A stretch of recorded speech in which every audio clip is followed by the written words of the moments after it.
네, 마켓표 시간입니다. 이번 주 해외 증시는 미국에서 차기 예산안을 둘러싼 이 잡음과 함께 연방정부 폐쇄 논란이 계속 주요 이슈로 떠오를 것으로 예상됩니다. 그 부분부터 먼저 이준희 앵커가 자세히 정리했습니다.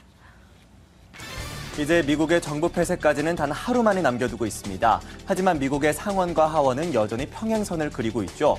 이 때문에 실제로 정부 폐쇄가 나타날 수 있다는 셧다운 우려가 고조되고 있습니다. 현재 시간으로 지난 29일 미국 하원은 오바마 케어를 1년 연기한 예산안을 통과시켰는데요. 앞서 상원이 오바마 케어를 복원한 예산안을 통과했지만 이를 그대로 다시 돌려보냈습니다. 이를 두고 상원에서는 절대 반대하겠다는 입장을 분명히 했는데요. 오바마 대통령은 상원에서 통과된다 할지라도 자신이 거부권을 행사할 것이라면서 비토 가능성도 내비쳤습니다. 이런 가운데 클린턴 미국 전 대통령은 예산과 부채 한도는 협상 대상이 아니라면서 오바마 대통령을 두둔했는데요. ABC 방송에 출연한 그는 원칙을 고수해야 한다면서 오바마에게 잘하고 있다는 평가를 남겼습니다. 하지만 협상이 난항을 보이고 있고 정부 폐쇄의 위험은 점차 높아지고 있는 상황이죠. 게다가 10월 중순에 부채 한도까지 도달하고 나면 미국 경제는 크게 휘청일 수 있다는 평가입니다. 한편 미국 연준이 양적 완화를 유지한 이후에 위원들의 발언은 다소 엇갈린 바 있었는데요. 지난 주말에 연설에 나섰던 연준 위원들은 모두 다 하나같이 양적 완화 축소에 대해서 대거 반대하고 나서서 화제입니다. 이들은 미국의 경제 회복 속도가 더디다면서 하나같이 향후 양적 완화 유지를 주장했는데요. 시카고와 뉴욕 총재는 물론이고요. 양적 완화 확대를 주장했던 미니애폴리스 총재는 차기 연준 의장이 양적 완화 축소 압력을 이겨내야 한다고 밝혔습니다. 이 같은 연준 위원들의 발언에 회복세를 장담하던 미국 경제에 대한 평가도 조정받고 있습니다. 지난 금요일에 발표된 9월의 소비자 심리지수 확정치는 5개월 내 최저치를 기록하면서 예상치도 하회한 바 있습니다. 정부 폐쇄와 디폴트 우려까지 불거지면서 경기 회복세에 대한 의구심은 증폭되고 있는데요. 지난 금요일 미국의 증시는 이에 따라서 내림세로 그리고 국채 가격은 상승세로 마쳤습니다. 지금까지 주요 소식들 전해드렸습니다. 최근 얼마 동안 이 경기 회복 기대감과 함께 상승하던 증시가 정책 협상이 난항을 겪으면서 조정을 보이고 있습니다. 이번 주 증시는 그렇다면 어떻게 될까요? 쉬어가게 될까요? 아니면 혹시 상승 모멘텀은 없을까요? 저희가 살펴보도록 하겠습니다. 네. 이트레이드 증권 WM 영업센터 정영훈 차장 나와 있습니다. 안녕하세요. 안녕하십니까. 자, 먼저 미국 이야기부터 해보도록 하죠. 지금 정부 폐쇄 위기론까지 나오고 있지 않습니까? 바로 몇 시간도 남겨두지 않고 있어요. 과연 미국 앞으로 어떻게 될까요? 예, 미국에서 지금 우려가 되는 것들이 예산안을 처리하지 못하면은 내일서부터 이제 연방 정부의 기능이 일시적으로 축소가 되는데요. 연방 정부 공무원하고 그다음에 민관 직원들이 무급 휴가에 들어가게 됩니다. 그래서 정부가 제대로 된 기능들을 할 수가 없는 그런 상황들인데 이게 만약에 3, 4주 정도 길게 이렇게 지속이 될 경우에는 4분기 경제 성장률이 최대 1.4포인트 가량 이제 떨어질 가능성도 있는 그 우려가 되고 있습니다. 그리고 10월 17일까지 예정된 이제 부채 한도를 높이지 못할 경우에는 연방 정부가 일시적인 이제 디폴트에 처할 경우에는 기업 투자 및 가계 소비가 상당히 좀 위축될 그 가능성이 많아서 상당한 좀 위기 상황으로 보고 있는데 이런 상황들이 매년 좀 되풀이되는 그런 경향들이 있는데요. 작년 9월에도 예산안 협상들이 제때 처리가 되지 못해서 6개월 잠정 예산안을 통과시킨 이후에 그 회계연도가 시작된 지 6개월이 지난 이제 3월 달에 이랬어야지 이제 늑장 처리가 됐던 그런 그 예가 있는 만큼 아마도 이번에도 마찬가지로다가 정치적인 문제 때문에 그렇기 때문에 시간이 걸린다라고 하는 그런 측면에서는 좀 동일할 것 같고요. 최악의 상황은 좀 피하지 않을까라고 예상을 하고 있습니다. 예, 국내 이슈 한 가지 알아볼 텐데요. 삼성전자가 이번 주에 4일인가요? 잠정 실적 발표를 할 예정입니다. 영업이익 10조 원을 도전을 하는 상황인데 그래도 좀 부담감을 안고 있는 건 사실이네요. 왜 부담감을 안고 있는 이슈가 될까요? 예, 일단은 영업이익이 한 10조 2천억 정도로다가 예상을 하고 있는데요. 네. 그 이전에 그 지난 2분기에 영업이익 10조 도전에 대해서 기대감들이 컸다가 좀 실망했었던 그런 측면들이 있기 때문에 아마도 이번에는 이제 애널리스트들이 상당히 좀 이제 보수적인 관점에서 접근을 하고 있는 그런 상황들입니다. 그리고 그 주된 이익 영업이익을 나타낼 수 있는 반도체 부분이라든지 아니면 핸드폰 부분의 호조세들은 계속적으로다가 지속이 되고 있지만은 시스템 LSI라든지 아니면 가전 쪽에 대한 실적들은 아직까지 좀 미지수인 그런 상황들입니다. 그렇기 때문에 삼성전자의 영업이익이 증가가 주된 주력 부분에서 상승을 하고 있는 점들에 더 크게 점수를 준다라고 하게 되면 삼성전자의 그 추가 상승 여력들은 충분하다라고 생각을 하고 있고요.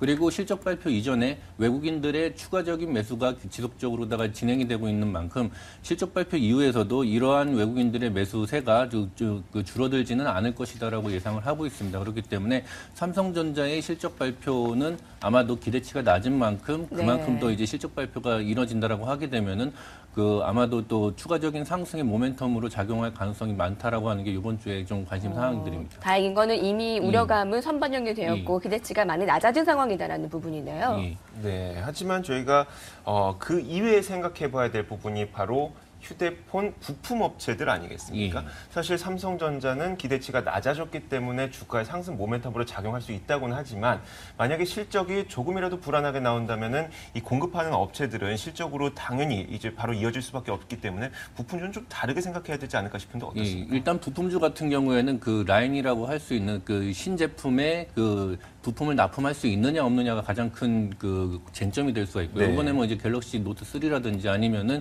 추가적으로 새로운 그 삼성전자가 발표를 하는 그런 신제품에 과연 그 부품을 공급을 할 수 있는지 없는지가 그 기존에 나왔던 실적보다 훨씬 더 중요하게 생각되는 그런 사항들이기 때문에 그 핸드폰 관련 부품주들은 아마도 실적이 좋게 나왔다라고 하더라도 차기 라인업에 속하지 못했다라고 하게 되면 약세를 계속적으로 보일 가능성이 많고요. 과거에는 실적이 나빴다라고 하지만 앞으로 신규 라인업에 추가적으로 부품을 공급할 수 있는 그런 상황이 된다라고 하게 되면은 과거 실적하고 상관없이 추가적인 상승을 할 수 있는 그런 상황이다라고 보시면 될 것 같습니다. 그렇기 때문에 부품주는 과거의 실적보다는 미래의 실적을 미리 생각하는 그런 모습들이 좋지 않나 생각이 됩니다. 예, 이번에 원달러 환율 약세가 계속 두드러진 이슈였는데 좀 주말 사이에는 좀 올랐습니다. 이런 원화 가치의 변동성을 지금 시장에서 어떠한 이슈를 받아들이고 좀 대응을 해봐야 되는지요? 예, 일단은 뭐 과거하고는 좀 틀리게 이제 올해 초에 원화가 강세를 보였었던 그런 이유들은 이제 내수 쪽에 그런 측면들 때문에 상승을 했지만은 요번에 뭐 이제 8, 9월 달 보시면 알겠지만은 경상주지 흑자가 계속적으로 진행이 되고 있고 그리고 그러한 측면들을 크게 봐가지고서 외국인 매수세가 들어왔다라고 지금 해석을 하고 있습니다. 그렇기 예. 때문에 이러한 국내 증시에 아니면 국내 경제에 경상주지 흑자 기조가 계속적으로다가 유지된다라고 하게 되면은 이러한 원화 강세의 측면들이 추가적으로 더 강세를 보일 수 있다라고 하는 것들이 한 가지 측면이 될 수가 있고요. 그리고 단기적인 수급 측면에서 보면은 최근 3년간에 1,050원이라고 하는 그 선을 깨고 내려간 적들이 없습니다. 그렇기 네. 때문에 지금 1,060원에서 1,070원이라고 하는 이런 환율 때는 외국인들이 추가적으로 매수를 해가지고서 환율로다가 환차익을 내면서 주식을 사기에는 상당히 좀 부담스러운 수준까지 왔다라고 하는 것들도 지금 현재 사실이기 때문에 아마도 이런 환율에 대한 움직임들은 외국인들이 추가적으로 환율이 뭐 약세를 보인다라고 하게 되면 외국인 매수를 끌어들일 수 있는 그런 동력이 될 수 있고 그다음에 추가적인 환율이 강세가 지속이 되고 1,050원 아래로 내려간다라고 하게 되면은 외국인들의 적극적인 매수가 들어오기는 상당히 좀 힘든 그런 상황이다라고 보시면 될 것 같습니다. 그렇지만은 아까도 말씀드렸다시피 경상수지 흑자 기조로 인해 가지고서 원화가 강세를 보이고 있는 그런 측면이기 때문에 이러한 원화 가치 상승세는 경상수지 흑자와 더불어 가지고 꾸준하게 계속적으로 진행이 될 가능성이 많다라고 판단하시면 될 것 같습니다. 네.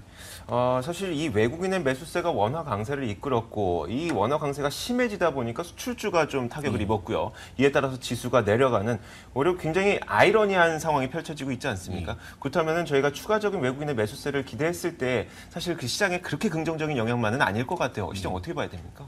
예, 일단은 10월 중순까지 미국 쪽에 이제 부찬도 협상도 있기 때문에 그 전까지는 우리나라 증시가 추가적인 상승, 박스권을 돌파를 하는 그런 상승을 보이기에는 상당히 좀 힘든 상황이다라고 볼 수도 있겠지만은 그런 해외적인 외부적인 변수에 의해 가지고서 주가가 하락을 했을 때는 오히려 좀 이제 박스권 매매를 통한 매수 관점에서 봐야 되는 시기가 아닌가 생각을 하고 있습니다. 네. 전체적으로 봐서 한 1980에서 2020 정도의 박스권이 아마도 10월 중순까지는 계속적으로 이어질 가능성이 많고요.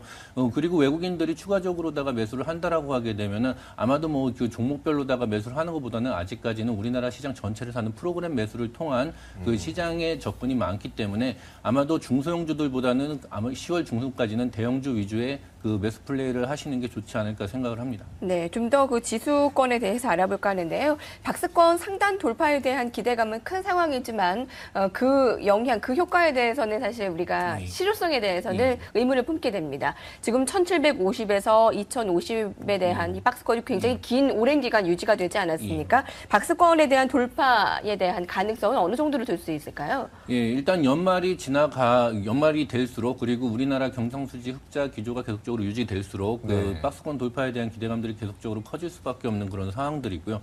그리고 뭐 전 세계적으로 봤을 때 글로벌 그 펀드의 포트폴리오 구성에 있어가지고서 지금 미국도 좀 위험하고 그다음에 그 유럽도 정치적인 문제로다가 그렇게 딱히 투자할 만한 곳이 없습니다. 그래서 아마도 먼저 매를 맞았었던 이제 동아시아나 아니면 동남아시아 쪽으로다가 그 이머징 마켓 펀드 자금들이 계속적으로 들어올 가능성이 많은데요. 그렇다라고 하게 되면은 연말을 노린 외국인들의 매수는 아마도 그 중성주도보다는 대형주 쪽에 그 대형주 쪽으로 좀 몰릴 가능성이 많고요. 그 중에서도 연말 배당을 노린 그런 외국인 매수세들이 꾸준하게 들어올 가능성이 많다라고 생각을 하고 있습니다. 그렇기 때문에 어느 정도 지수는 안정권을 보이면서 연말이 되면서 박스권 돌파를 향한 그런 그 움직임들이 보여질 가능성이 많다라고 이렇게 보여지고 있습니다. 네. 네, 자 그렇다면 이 박스권 하단에서 대형주의 매수 전략이 유효하다고 정리를 해주셨는데 저희가 좀 관심을 가져볼 만한 업종들이 있다면 어떤 게 있을까요? 예, 업종이나 종목별로다가 이렇게 올라간다라기보다는 어느 네. 정도 이제 일정 부분 그 하락을 했던 그런 부분들에 있어가지고서 외국인 매수세가 들어올 가능성이 많고요. 그래서